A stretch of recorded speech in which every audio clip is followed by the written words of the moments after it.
नमस्कार इंडिया का नमस्कार करें स्वीकार। कुछ खबर, कुछ अखबारों की, कुछ नमस्कार इंडिया की, है ना। कुछ लिखी, कुछ सुनी, कुछ पढ़ी।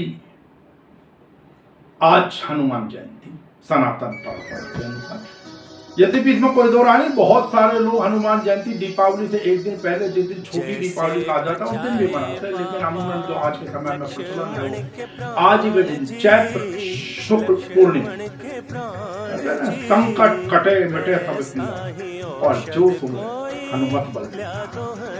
और जय जय जय हनुमान गोसाई कृपा करहु गुरुदेव। हनुमान जयंती की बहुत बहुत बहुत मंगल। यह मैं एक चर्चा करता चलूं शुरू के अंदर ही, हालांकि समय चूंकि आपातकाल है, आपातकाल है। आज के समय में हम लोग सीधे सीधे हनुमान चालीसा पढ़ते थे। वास्तविकता ये कि हमें हनुमान चालीसा भी संपुट लगाकर पढ़ना चाहिए, तब अधिक। अभी जैसे कहा संकट कटे मिटे सब दीन जो सोबरे हनुमत बल दिया, और जय जय जय हनुमान गोसाई और कृपा करहु गुरुदेव की। गुरुदेव अर्थात आज के समय में अध्यापक कह देते हैं, लेकिन जो ब्रह्म गुरुदेव बृहस्पति उनकी तरह खासतौर से विद्यार्थियों को इस संपुट के साथ चाहिए। चलिए अब आगे चर्चा प्रारंभ करते हैं। अखबारों से सबसे पहले भाई जनसत्ता की खबर कर देते, क्यों न दर्ज हो हत्या का मामला, जिसकी कल नमस्कार इंडिया ने आपसे चर्चा की ही थी। और नमस्कार इंडिया की चर्चा पर, नमस्कार इंडिया की बात पर मद्रास हाईकोर्ट ने मोहर लगा दी थी। तो मेरे ख्याल से इस विषय में बहुत ज्यादा विस्तार से जाने की आवश्यकता नहीं है, क्योंकि कल हम इसके ऊपर चर्चा कर चुके हैं। दिल्ली में युवाओं को निःशुल्क टीके लगेंगे। अब सब राज्य सरकारें भाग रही हैं, क्योंकि केंद्र ने तो जो 35,000 करोड़ का इस वाले वित्त वर्ष के लिए कोरोना के लिए एक फंड का आवंटन किया था, वो तो पता नहीं कहाँ गया कहाँ नहीं गया, ईश्वर जाने या माननीय प्रधानमंत्री जी जाने, क्योंकि आरटीआई के अनुसार उनके सिवा कोई और जान भी नहीं सकता। तो इसलिए अब ये तो क्योंकि राज्य सरकारों को जिम्मे डाल दी गई इस चीज, तो अब राज्य सरकार जाने। और अब सब राज्य सरकारें कहीं ना कहीं धीरे धीरे धीरे वो सब कह रहे हैं कि हम लोग निःशुल्क टीका उपलब्ध कराएंगे, बावजूद इसके कि पहले जो सीरम इंस्टीट्यूट था उसने अपनी दवाई के लिए केंद्र सरकार के लिए 150 रुपये, राज्य के लिए 300 रुपये और प्राइवेट हॉस्पिटल्स के लिए 600 रुपये किया। भारत कोविशील्ड आई, भारत वालों ने उससे भी डबल दाम कर दिए कि भाई राज्य सरकारों को 600 रुपये में देंगी और प्राइवेट हॉस्पिटल या खुले बाजार के अंदर 1200 रुपये कीमत होगी। एक देश और एक ही दवाई के अनेकों दाम, और वो भी कंपनियों द्वारा। कोई रोक टोक नहीं महाराज, ऐसे ही तो चुनावी फंड पूरे किए जाते हैं, यही तो सब चीजें। आखिर चुनाव प्रचार में पैसा लगता कहां से, आपको बुरी लगेगी सत्य है। क्या कहें ऐसे लोगों के बारे में जिनके कारण ना जाने कितनी लोगों की हत्याएं हो गई, काल का ग्रास बन गए। ये इन लोगों की मूर्खता के कारण, इनकी अंदर मन के लालच के कारण अनेकों लोग काल का ग्रास बन गए साहब। अब इनको हत्या ना कहा जाए, क्या कहा जाए? राइट टू, वो अनुच्छेद 21 के अंदर मेरा अधिकार है, मुझे चिकित्सीय सुविधाएं उपलब्ध हो। लेकिन यहां तो सरकारें जागती तब है, बावजूद चेताने के सिर्फ खिल्ली उड़ाएंगे, इसके सिवा कुछ नहीं करेंगे, कोई ध्यान नहीं देना। छवि गई ऐसी की तैसी में, जो कुछ होता हो होता रहे। अब जाकर दिखाएंगे हमने 551 ऑक्सीजन के प्लांट लगवाने, इतना फंड ये कर दिया। अब क्या फायदा महाराज? दूसरी वाली तो लहर जब तक आपकी तैयार होंगी, दूसरी लहर तो जा चुकी होगी। चलिए, दिल्ली में युवाओं को निःशुल्क लगेंगे टीके। अब और राज्य क्योंकि पहले कह चुके, हालांकि सरकार ने पहले कहा था कि बिहार के अंदर अगर हमारी सरकार आई तो हम कोविड के टीके फ्री में लगाएंगे। विज्ञापन तो बंगाल के चुनाव के अंदर भी दिया है, अगर जिताओगे तो लगाएंगे, नहीं जिताओगे तो नहीं लगाएंगे। चलिए, अब सरकार ने यह कहा कि सीरम और बायोटेक से टीकों को की कीमत घटाने को कहा है। अब सरकार ने ये बड़ी चीज कर दी। चलिए, आईपीएल छोड़कर जाने लगे खिलाड़ी साहब। और आपको हमने बताया था कल, एक खिलाड़ी जो ऑस्ट्रेलिया का खिलाड़ी है, उसने prime minister care fund, relief fund तो सब भूल गए, लेकिन प्राइम मिनिस्टर केयर फंड के अंदर $50,000 दिए। कहीं बेहतर है मेरे हिंदुस्तान की, जिनको क्रिकेट के भगवान कहा जाता है, अनेकों भगवान हैं या क्रिकेट के, उन भगवानों से तो शायद ये विदेशी खिलाड़ी ज्यादा बेहतर है, मैं समझता हूं। बुरी लगे किसी को लगती रहे, अपन तो सच बोलेंगे, जो वास्तविकता उसकी चर्चा करेंगे। ये आज का अखबार है तो इसलिए कल से खबर होगी। कर्नाटक में आज रात से 14 दिन की पूर्णबंदी। और दिल्ली में ऑक्सीजन की कालाबाजारी पर हाईकोर्ट की कड़ी आपत्ति, हमने रात की खबर दिखाई थी। आइनॉक्स ने सीधा सीधा कहा कि हम 105 मीट्रिक टन जो गैस सप्लाई कर रहे थे दिल्ली में, अब हम केंद्र सरकार के अनुसार 80 मीट्रिक टन का ही ऑर्डर दिया गया, बाकी उत्तर प्रदेश के लिए डाइवर्ट कर दिया गया मसला। हालांकि आज दिल्ली में जो है वो हाईकोर्ट ने फिर एक तीखी टिप्पणी की है कि गिद्ध की तरह बर्ताव ना करे। दिल्ली की सरकार फेल रही है। अब बात ये क्योंकि, लेकिन एक चीज गौर कीजिएगा, जितने क्योंकि व्हाट्सएप ग्रुप पे जो मुस्कुराने वाले लोग हैं ना, जो किसी के लिए कुछ भी शब्दों का प्रयोग कर देते हैं, घटिया घटिया शब्दों का, दिल्ली सरकार का अर्थ अब कानून में एलजी है। और एलजी किसका है, समझ गए ना? तो इसलिए कुछ भी जबान खोलने से पहले ध्यान कीजिए। और मैं आपको एक लेख सुनाऊंगा हरिशंकर व्यास जी का, इसी के ऊपर कि दिल्ली के ऊपर जो आपदा ज्यादा हो रही है उसका कारण। में एक हरिशंकर व्यास जी जो पहले ईटीवी में पत्रकार है, वरिष्ठ पत्रकार, उनका एक लेख मैं अभी आपको थोड़ी देर में पढ़कर सुनाऊंगा। चलिए, रेमडेसिविर की कालाबाजारी करने वाले 2 गिरफ्तार। ऐसे लोगों को गिरफ्तारी सख्त से सख्त सजा दी जानी चाहिए। कोरोना के तहत दिल्ली वासियों की मदद के लिए नियंत्रण कक्ष तैयार।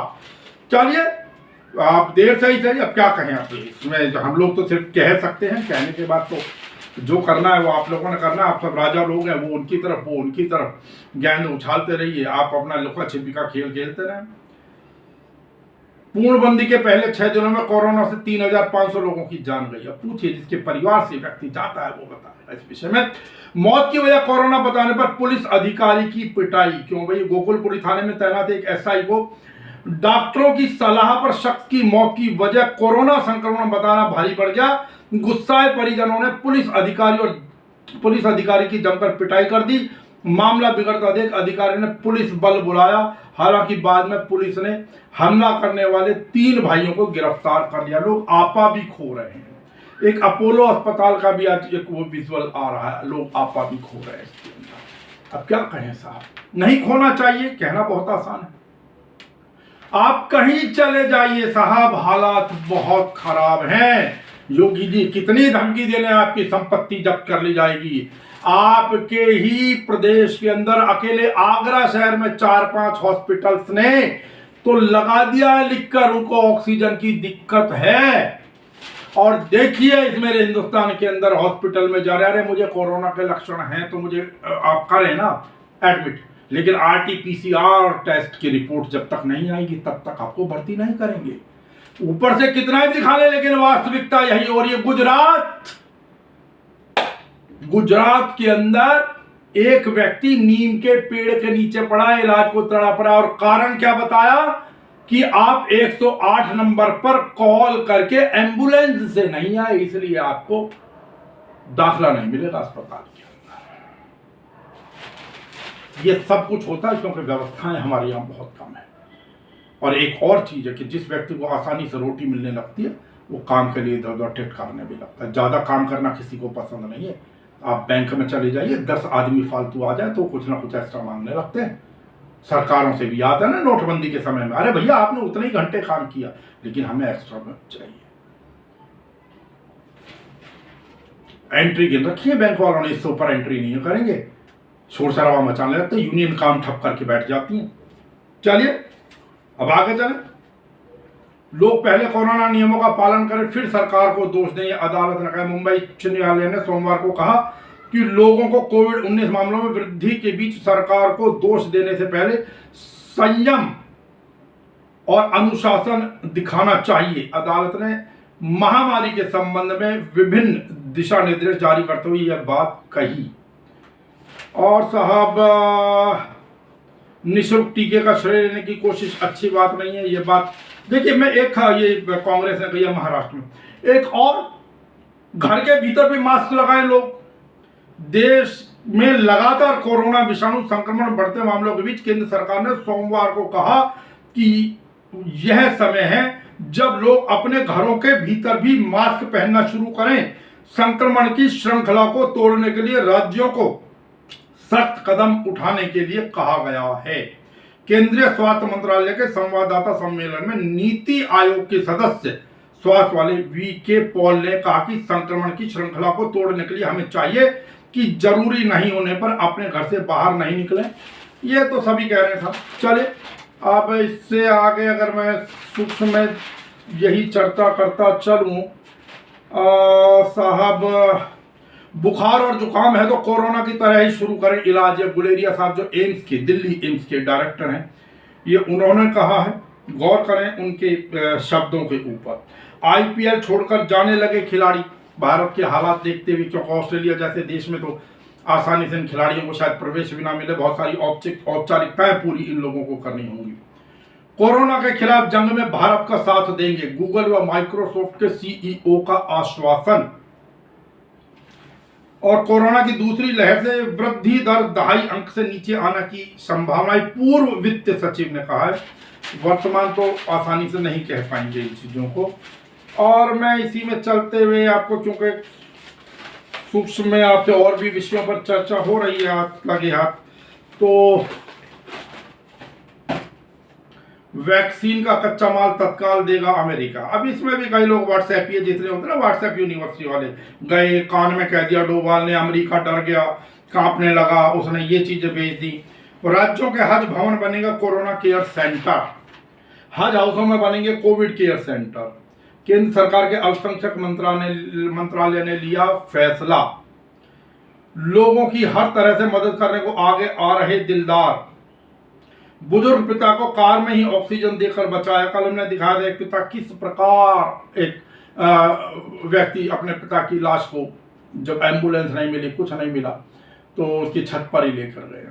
आज एक और हमें किसी ने भेजी है खबर, दिल्ली के अंदर शालीमार बाग से सिर्फ 3 या 4 किलोमीटर के लिए 10,000 चार्ज किए है एम्बुलेंस ने। घंटों लगातार करने में खड़े होकर मायापुरी, क्योंकि मायापुरी के नंबर दे दिए गए थे कई जगहों पर, और कि जो फ्री में ऑक्सीजन दे रहे हैं, ऑक्सीजन की सेवा करी थी मायापुरी इंडस्ट्रियल एरिया दिल्ली का, तो वहां पर नेचुरली लाइन लगनी वाजिब है, बहुत लंबी लाइन लगी हुई है। रिकॉर्ड 380 मौतें, 20,201 नए मामले। शमशान घाटों कब्रिस्तान में बढ़ाई जा रही है जगह।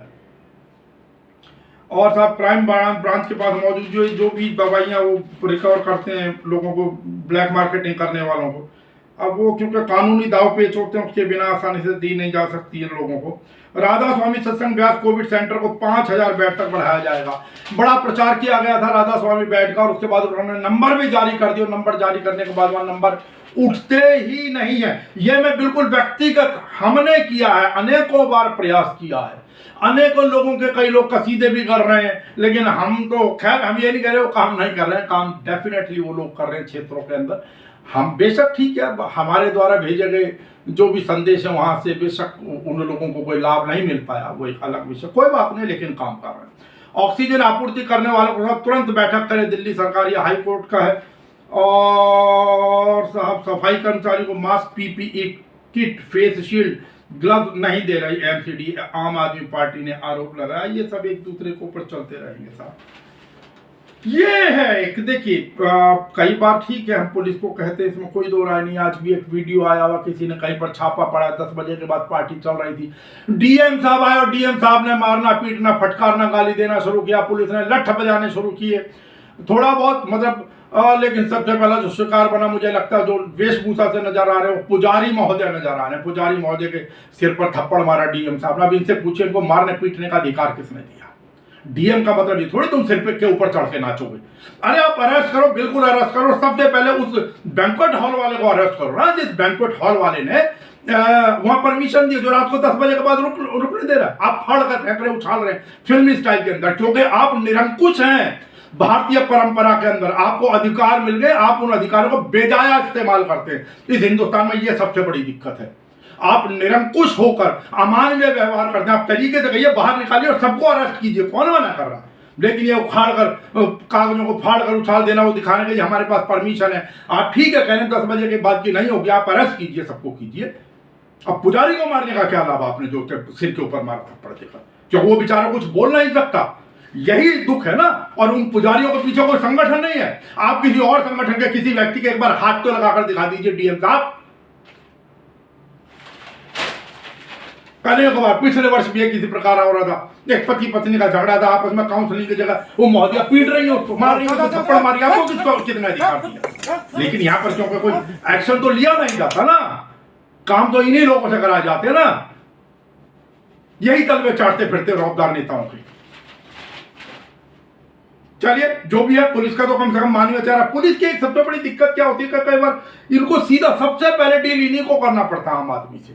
कई बार इनका व्यवहार रूखा होता, गलत होता, बिल्कुल माना जाएगा, लेकिन इस समय में, वर्तमान समय में, क्योंकि कहीं ना कहीं से अब इनके अंदर की मानवता, जिस प्रकार का एक्शन, और ऊपर से कहीं ना कहीं मुझे लगता है जो पुलिस कमिश्नर है दिल्ली के, वो चाहे वो वाच कर रहे हैं। मैं देख रहा था कि दिल्ली के लोधी गार्डन के अंदर अब क्योंकि वहां घूमने वाले नहीं आते तो पशु, वो जो पक्षी होते हैं उनके लिए पानी की व्यवस्था और जो चुग्गा दाना जिसको बोलते हैं वो दाना डाल रहे हैं। उन्होंने शायद ऊपर से निर्देश होंगे, वो पुलिस वाले लोग वहां पर सेवा कर रहे हैं पक्षियों के लिए। अब इनके लिए कौन है? हम आप लोग ही हैं ना साहब।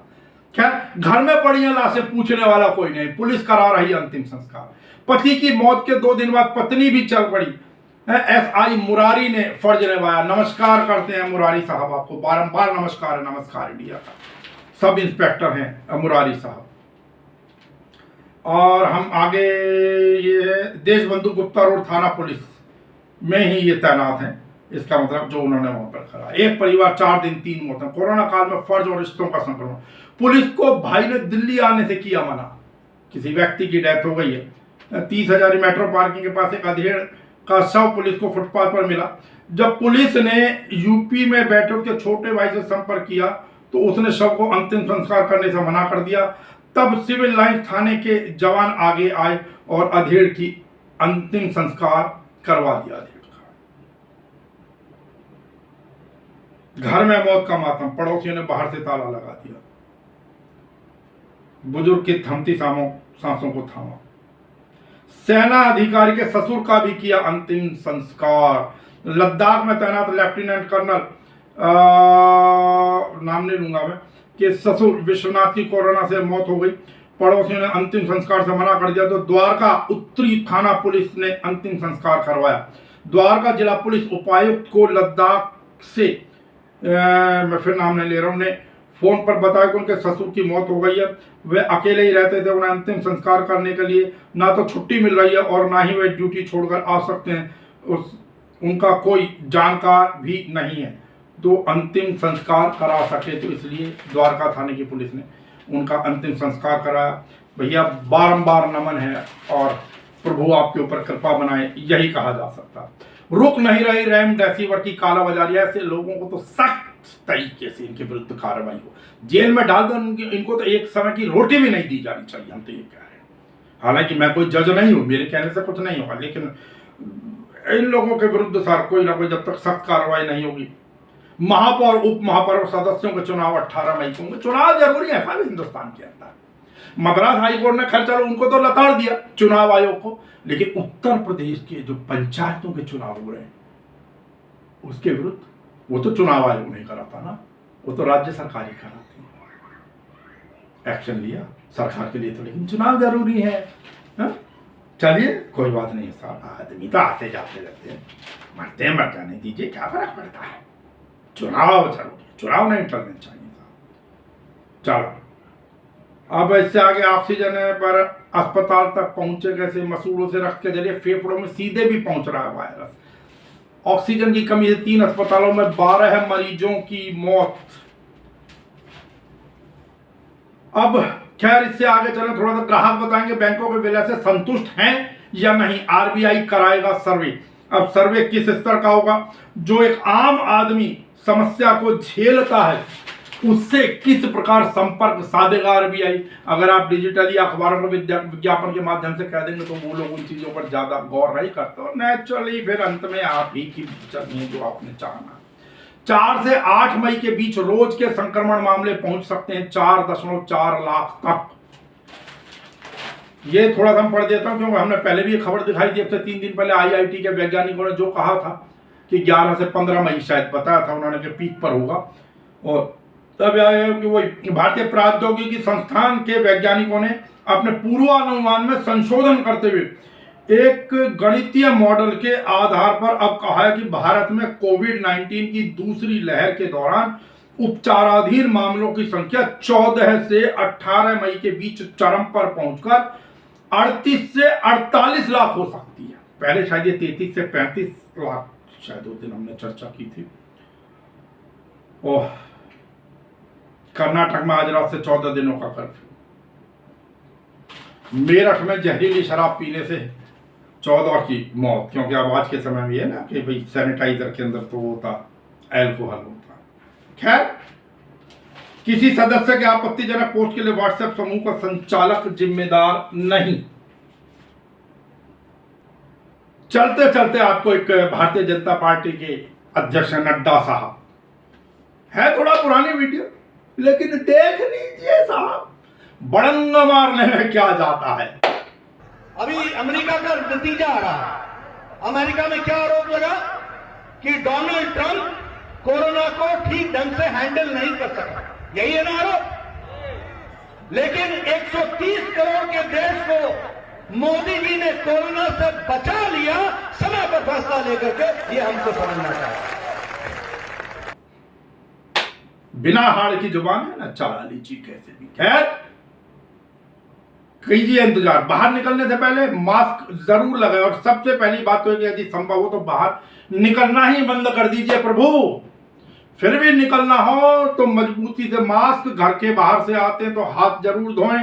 कहा तो ये भी जा रहा है उन कपड़ों को भी धोएं और नहाएं, लेकिन अगर कुछ भी नहीं है तो वो सैनिटाइजर छिड़क के उन कपड़ों को हटा दें। कोशिश करें अगर कहीं जाए भी तो किसी से मिले ना, हाथ ना मिलाएं, बैठने का प्रयास ना करें, दूरी बनाकर रखकर चलने का प्रयास करें। नमस्कार।